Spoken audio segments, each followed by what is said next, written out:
All right, I'll be reading the first chapter to my book, Bloody Shamrock. First chapter, Studio Wasteland. When I was a child, my mom would send to me, every man I've ever had in my life has always managed to let me down. My father was a drunk. My brother is nuts, and your father's all those things and a straight up loser. Son, I got my eye on you. Wait, let me start that again. Sitting there at the corner of his bed in his wife beater, Michael took a good look at his mitts and began to wonder what to do with them. If there was ever a part of him that had given him a sense of his own true worth, it'd be they. They had once been his livelihood and his pride. But the only thing now is, thought Michael, while sitting there alone in the dark, can they give me the strength to make it through the night? Then thought Michael, all tongue-in-cheek, as he realized how his thoughts were getting. The strength to make it through the... Well, I guess that's as good a start as I could come up with.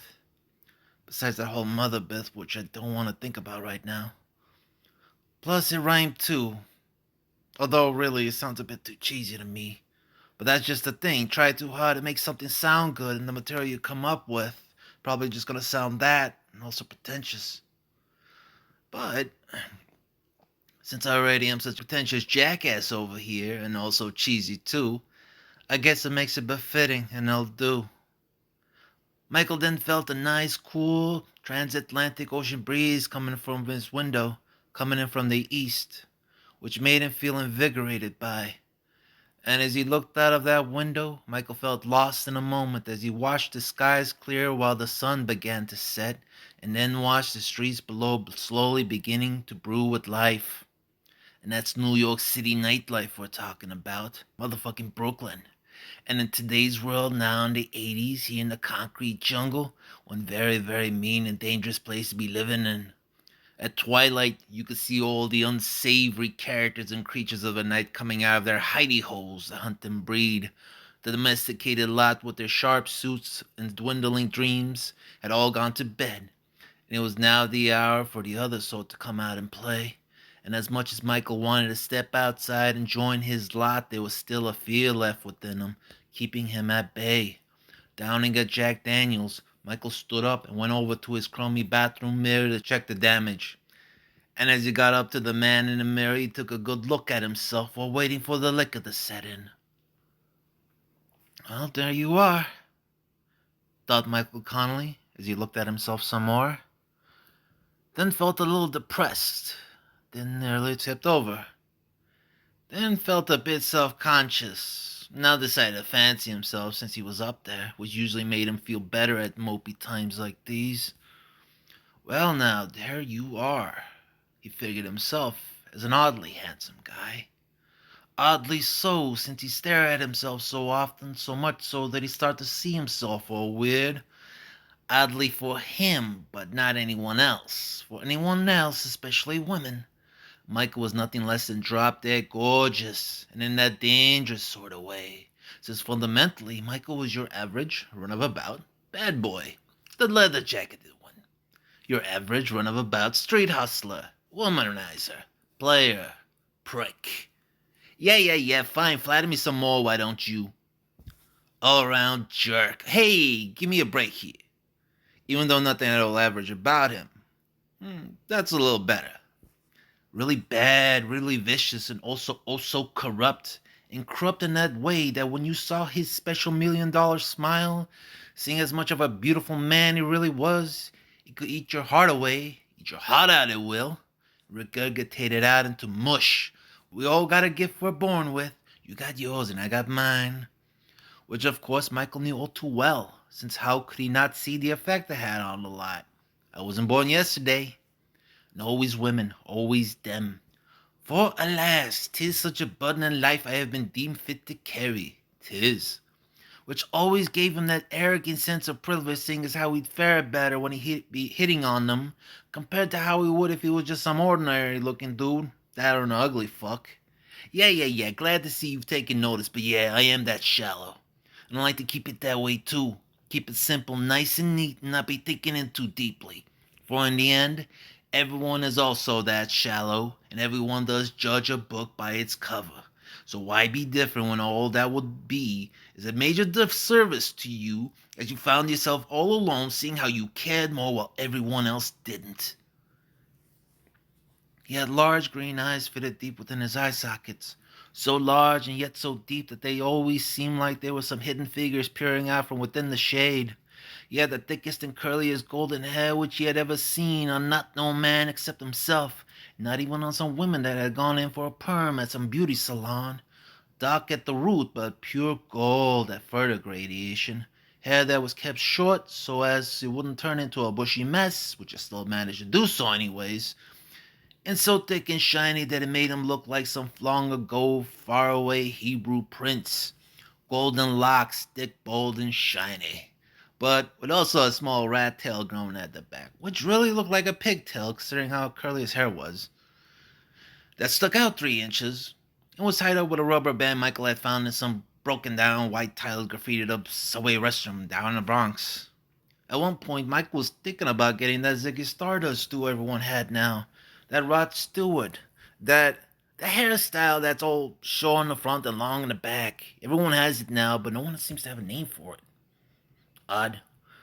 Was thinking until he realized with his stubbornly curly hair it wouldn't make do. Plus, he was already getting sick of seeing it.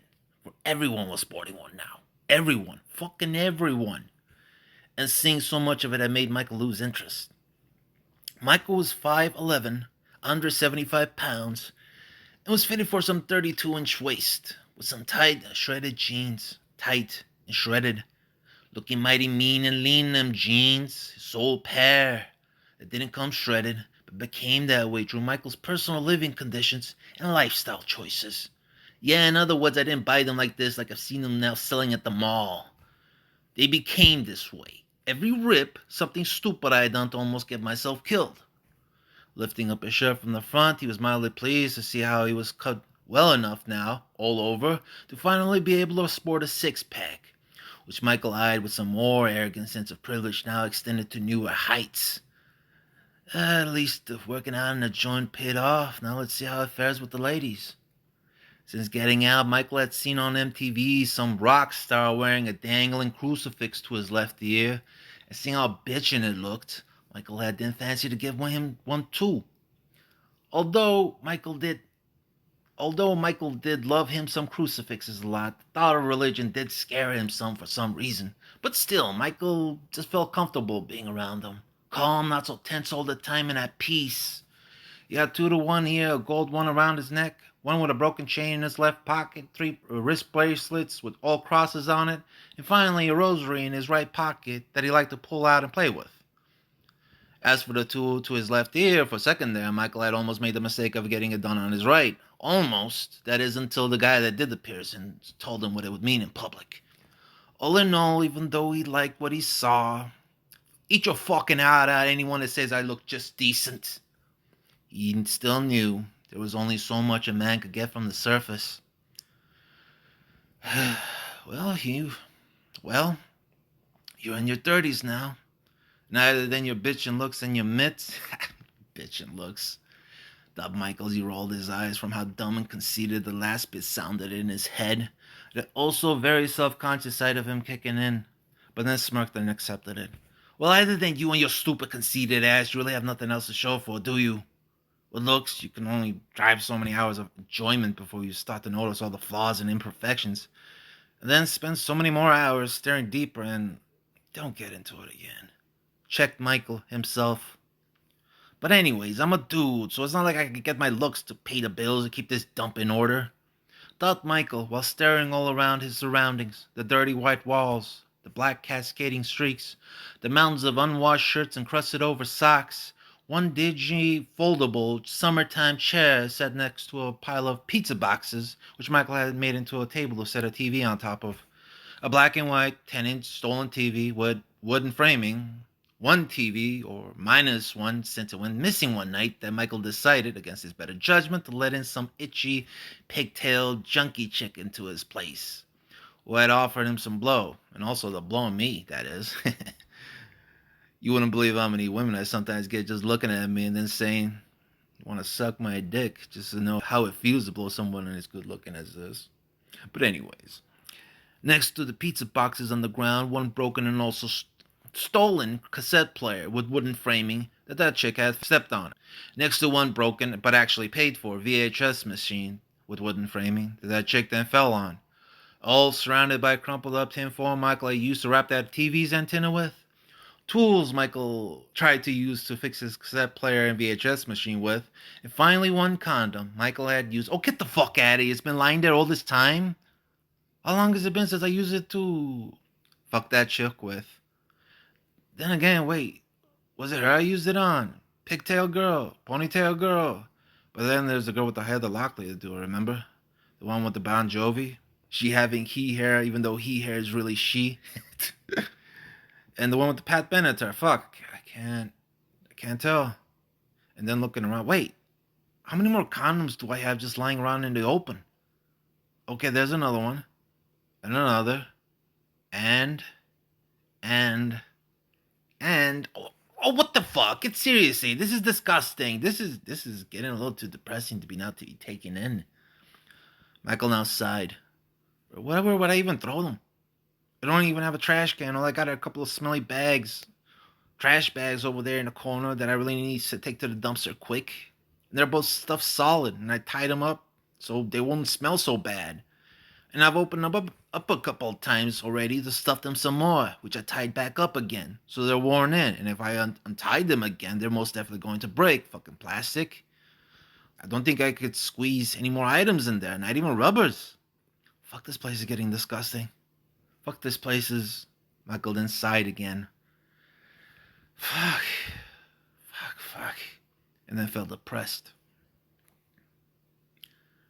But then looking back up at his gorgeous mug in the mirror, Michael thought, wait, who says I can't get my looks to make dough to make ends meet? Maybe if I start pulling some American Gigolo shit, I can make it happen. I've been having strange women for the past few months giving me dough for some reason or another. And all I did for them was the same thing I was doing for myself. I mean, I've seen how all those old and lonely breakfast at Tiffany sort of women on Fifth Avenue gawk at me while I pass them by. How they ogle my junk, my bulging pecs and biceps, all staring at me while pretending not to stare while walking their stupid mutts. Although most of them are now a little too old and wrinkly and a little too much for me and my taste. But some of them, although, look like they were real catch back in the day, back in them proud days, back in the 40s and 50s, when they were in their prime. And I do got a thing for those old movie starlets, Elizabeth, Rita, Marilyn, Sophia, Grace, oof. Back when women were women. So if I can only just imagine balling their younger selves back when they had beehives and victory rolls, which looked hot as fuck back then. There's always that. And now Michael began to smile as the depressive feeling subsided. But wait, what if it doesn't work? And I'm forced to pull some midnight cowboy shit instead. And I have to... Oh, fuck that. Seriously, fuck that. And as the good feeling subsided, so did Michael's smile as it turned into a frown. Fuck that shit. I don't want to, but then again, thought Michael now. Today that whole cowboy shit won't fly. No one's into them like they were when I was a kid. That cowboy shit is too gay now, even for gays. Now it's all about looking like Queen, with everyone all into that hair metal scene, and to keep up, I'm going to have to go straight drag. Ah, shit. And as repulsive as that idea seemed on one side, on the other, although just for the sake of entertaining the idea, with a wig, would I go redhead or blonde? Leather or latex? Fishnets or leg warmers? And after entertaining that idea, so Michael then thought, fuck it, it's the 80s. So why not both of each and all thrown in together? Michael was now smiling again. But as Michael looked up at the gorgeousness again, his mug in the mirror, and caught the sight of him in drag, but before real this time, of course, in his imagination, Michael thought, shit, okay, don't start that stupid shit. At least not again. I ain't going fag. Even though I know dudes would be like lining up all around the block for my supple sweet ass if I ever did. It ain't gonna ever happen, ever, and that's that. Michael was now laughing, enjoying a fleeting moment of feeling good, which to Michael always came with abundance of fleeting moments. There then gone again, fast, gone too quickly before Michael could really enjoy them well enough to leave a meaningful, everlasting impression. Oh. And now back to the sadness. Oh, God. If there was one defense mechanism Michael had for just about any occasion, it was trying to be funny. And even though just for himself, with his own unique brand of humor, which Michael figured only he would ever get, hence why he would never share it with anyone else, trying to be funny, no matter how depressed, angry, irritated, or scared he felt. If he felt all those ways, on the flip side, Michael had to then find something he and only he would find funny to lighten up the mood. But most of the time, oh God help me, it just left him with a weird burning sensation in his chest that then took hold and began to slowly eat away at him. The best describes it, the feeling of overloading a fire with gasoline to keep it from going out, but overdoing it and now having to deal with third-degree burns. Oh, God. All followed by a sharp sting of sorrow that shot all the way straight to his core. And it was now that Michael felt like singing a more serious tune. You know, at this point in your life, you really should have had everything already set. A stupid wife, stupid kids, a stupid boring job in place, instead of your dreams of being a rock star or something. Although never dreamed of being a rock star, I either wanted to be a professional heavyweight champ, that or Seabolt captain. Toot toot. Tried Michael, but to no success, even though the feelings of burn and sorrow shot twice as deep. But anyways, at this time of the night, I really should have been coming home from a long day of work from the shop, all dirty and greasy after spending something like the last 6 hours straight trying to replace Miss Montgomery's irreplaceable 58 Chevy transmission. Something like that now would have been life. But as it turned out, something as simple as that was never to be. Trying to take another sip out of an empty bottle. Michael felt a bit nauseous as he stared deeper into his mug that now just seemed to get staler and uglier by the second. So how about it? Why sit here? Why don't I go back to old Fred Chardonnet's garage and see if I could get my old job back, huh? I mean, I still got the skills. I'm pretty sure he'll take me back, so why don't I? Why don't I? But the thought of going back to being a grace monkey for old Fred made Michael feel even more depressed. Spending one senseless day in, another senseless day out, doing the same old, felt like he'd be setting himself up for his own personal mild-mannered hell. Even though he used to love working on cars and motorcycles back when he was younger, he wasn't feeling it now, and Michael wasn't sure if he ever would again. So what then, huh? And then, staring down at his mitts, again, Michael felt his response. No, hell no. I've been this over a dozen times. As much as I want to, it's not going to do me any good. I just got out of prison. That's only going to send me back in, or worse, to the morgue in a plastic bag.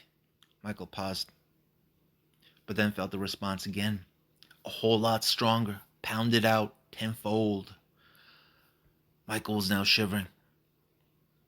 He felt the rage inside building up again, and the beast inside demanding it so, demanding for the resolution he knew he would get if he confronted him again. No, I ain't going out there. Not for that. It's not worth it. No, it's not. It's not. Confronting him again, and most definitely, please don't make me think of her again. Please, please. But there was more to it than just that. So much more to it. Too much more. And not enough of anything else to stand against it. No, I can't be that guy anymore. I just stay here, Michael, and wait it out, all right? But the thought of him being cooped up another night in this Studio Wasteland made his heart wrench. It made him feel depressed a whole lot more.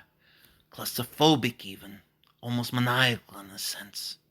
Shit, I hate this place. I hate this fucking place. Which almost makes me feel like I'm back in that other place. That other place. That other fucking place. All alone, there, waiting, just waiting for something to smash. Wait, Michael's knuckles were now bleeding. Wait, what'd I do? Michael had punched and embedded his fist into the bathroom mirror. So hard and so deep, it had broken into the med cabinet and had popped open a case of Tylenol. Although the pain that followed just made him smile as he felt an itch to spout out a morbid joke to himself. Well, you do feel like a headache coming on, isn't that right? Asked Michael to himself. But before he could pop one in his mouth, Michael found himself once again with his other fist also now bleeding after trying to open his bathroom door with it. Smash! Fuck this fucking place. I hate this fucking place. I feels like it's sucking out my soul bit by bit and dissolving it away into nothing. I'm already a shell of a person. How much more can they take away from me? Why doesn't anyone see me how I see me and see at least show that they no one I hate them. I hate them all. By this point, there was no stopping him. All the blood, pain, morbid thinking had enraged him and had sent him off as he began totaling the studio apartment with a fury of a man on the edge. 8 months wasting time in this shithole, soaking in from the fumes from the meth lab next door had become 8 months too many. 8 months sitting around jobless, senseless, scared of the future of what it had in store for him, scared out of his own mind sometimes for no apparent reason other than out of habit and boredom, sometimes feeling scared shitless of just how mad he felt and not knowing what to do next. 8 months of that, and now this.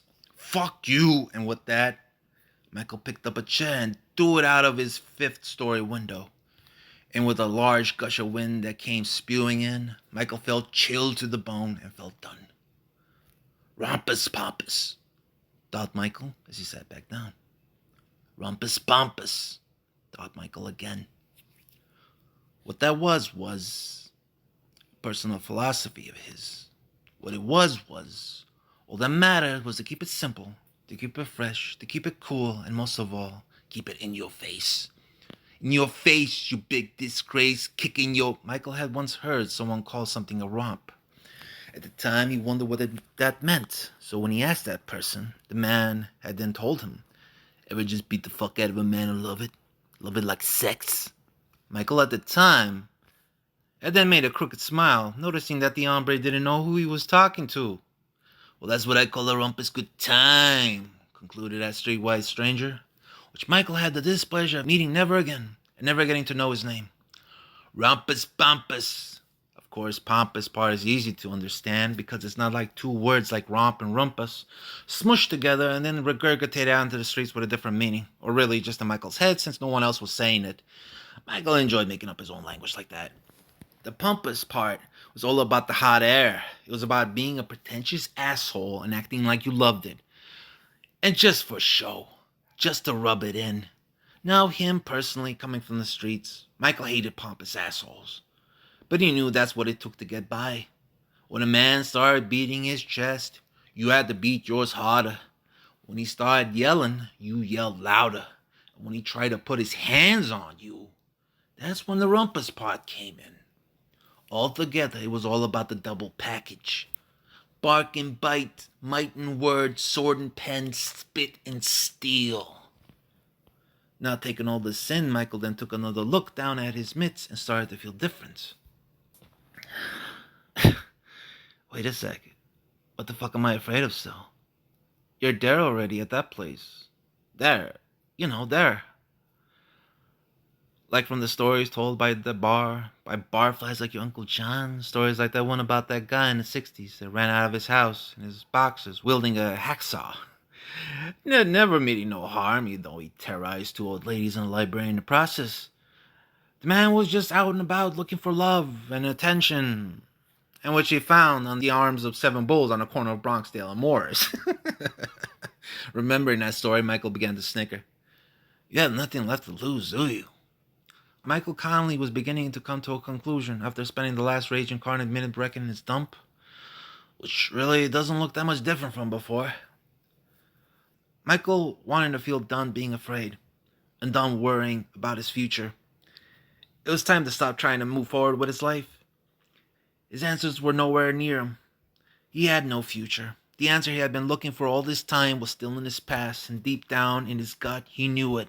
But for some reason, until now, he didn't have the insight to see it's being so. What just happened? Thought Michael. But as he looked back down at his mitts once more, that were covered in blood, his blood, He got his answer. It was really the feeling of pain pulsating from them that did what months of sitting around contemplating couldn't do. These mitts of his had finally made a call for action, and Michael smiled as he thought this, while looking down at the instruments of his own intervention. There's no more reason. There's no reason left in controlling it. I have nothing precious left in my life to preserve. So maybe, just maybe, it's about time I become my own tall tale told in bars and beat-up joints across the East Coast. A tale about that guy in the 70s who had been sent to prison or rot. That came back out in the 80s, out on the other end.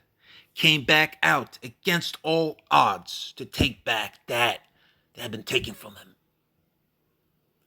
Wow, that sounded cheesy. But Michael didn't mind. The words felt righteous, and it was making him feel good. Okay, Michael, enough with this already. You're not going to be sitting out another Friday night here in this shithole all alone waiting to do it again tomorrow. It's time to do it. It's time to find Madboy and settle all matters straight. Time to give me some bitch ass smacking and rompous pompous in your face action. Michael then chuckled and then began getting himself ready for the night ahead. Fuck this fucking place. I deserve better than this. I deserve better than after all the shit I've been through. Michael sipped on his father's old, newly rhinestone-studded Leatherman high school jacket, then popped the collar while taking another look at his gorgeous mug in the shattered mirror. A million of me's. If only all the chicks in this city could be so lucky. Michael then paused and felt like addressing all the crazy shit that was about to go down, giving it a name, a calling, a title. What that would describe in all its meaning. Feels like I'm setting myself on some type of adventure, some type of quest, journey, some type of Odyssey. An Odyssey? Oh, why not? An Odyssey. A New York Odyssey. Palooka's Odyssey. But then it came to Michael exactly what it should be called.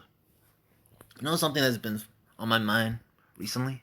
Something I've noticed. On TV, I've been seeing a trend in everything that's on, in movies, sitcom, and even the news. Seems as if though people now can't cut it out mentioning the decade we living in, as if though there's something entirely special about them. As if people now are trying to separate themselves from the world we were living in the 70s in a really, really major way. It's the 80s, it's the 80s, it's the 80s, everyone keeps saying. Hey, why so many chicks into aerobics now? Well, duh, that's because it's the 80s. Why so many dudes wearing Miami Vice suits, snorting a bunch of coke, and going totally out of their way to act like the biggest jackass in the room?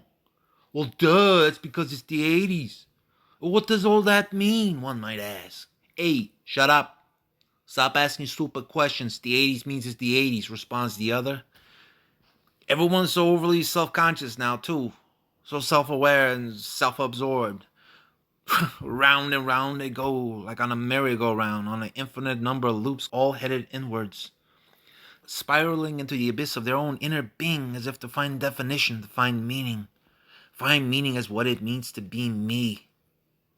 Michael then smiled as he saw he was onto something. Well, I guess the world is a very different place now since I went in. I feel it being so, I feel it. So how about it, an 80s Odyssey? Yeah, that's what it'll be. I mean, the world is different. The city's different. People are different. And but I'm still me. An 80s Odyssey. That's what it'll be. You wait and see. Michael then lit up a cig, bandaged his fists, and decided it was damn fine time to hit the streets. To get some of that fresh night's air he was thinking about earlier. He was feeling earlier. Michael Madboy Connelly decided this as his personally hand-picked theme song, Danzig's Mother, began playing in his head. Mother, tell your children not to walk my way. Tell your children not to hear my words, what they mean, what they say. Mother. God, I love that song.